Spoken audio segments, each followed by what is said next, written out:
Video. Hi, I'm Graham from Boatshed, Bourgogne, and this is a Beta Marine 75 horse diesel engine installed in a 2001 Sagar Mini Luxe. The motor, however, is not 2001, it's from 2015, so re-engined. Absolutely stone cold, as you can see. Let's see how she starts.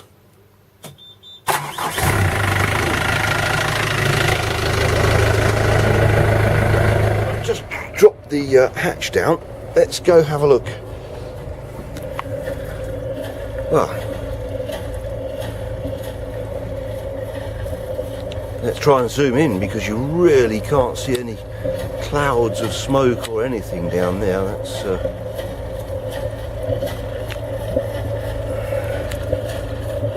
okay.